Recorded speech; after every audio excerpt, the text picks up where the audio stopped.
Bonjour, alors on est devant un magnifique désert et je voulais vous parler de mon expérience d'acheter du matos spécialisé en Chine. C'est devenu un métier d'ailleurs, hein, ça s'appelle sourcing spécialiste, ressourceur, de savoir à qui faire confiance, quoi demander, ce genre de trucs. Moi, c'est pas mon métier, mais il se trouve que je fais un peu de chimie, je peux être fait de l'électronique. Ouais, on est constamment confronté à devoir acheter du matériel très spécialisé. Et vraiment, les Chinois sont merveilleux à ce niveau-là et je voulais vraiment vous parler de comment ça se passe. Parce qu'il y a, y a plein de choses, dès que tu rentres dans du matos un peu spécialisé, euh, en France, on va te dire, ah oui, mais il faut une société pour pouvoir l'acheter, sinon on ne le vend pas. En Chine, franchement, à l'heure actuelle, tu as de quoi acheter un hôpital entier avec tout le matos d'anesthésie, de bloc opératoire, sans qu'on te pose de questions casse-couilles. C'est juste incroyable. À des prix. Enfin, moi, un temps, je fais un peu de médecine. Un temps, j'avais besoin d'acheter des capteurs pour faire de l'analyse de gaz à air expiré. Euh, j'ai essayé d'acheter ça en France. Direct, le gars me dit non, mais il faut être une société, sinon vous pouvez pas acheter. Puis c'est 3000 balles. Ça vaut 10 centimes le capteur sans l'électronique auto. Après, j'ai trouvé en Chine pour différentes choses, pour des molécules, du matériel d'analyse, du matériel à faire des gélules par exemple.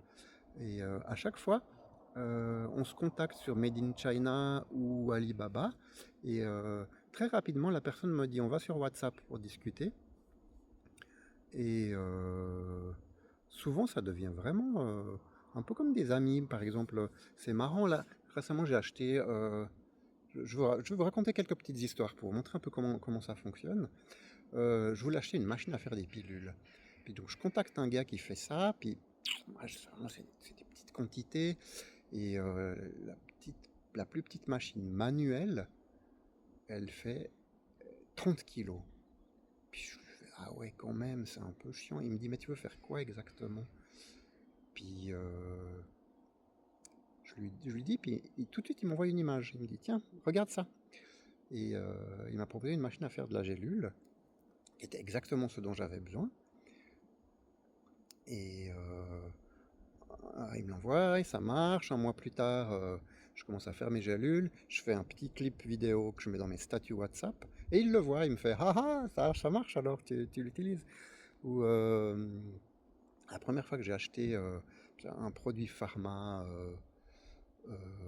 au kilo en Chine, le gars me dit direct, il me dit écoute, moi ce qui m'intéresse c'est qu'on ouvre une relation long terme. Donc je vais te vendre quelque chose de bien.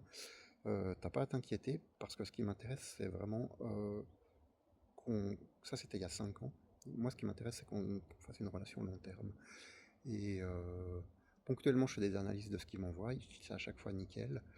Et il y a vraiment quelque chose de, de- d'amical et de familier, ou si c'est des extraits de plantes, j'achète pas mal d'extraits de plantes, euh, et j'ai besoin de savoir exactement comment c'est fait.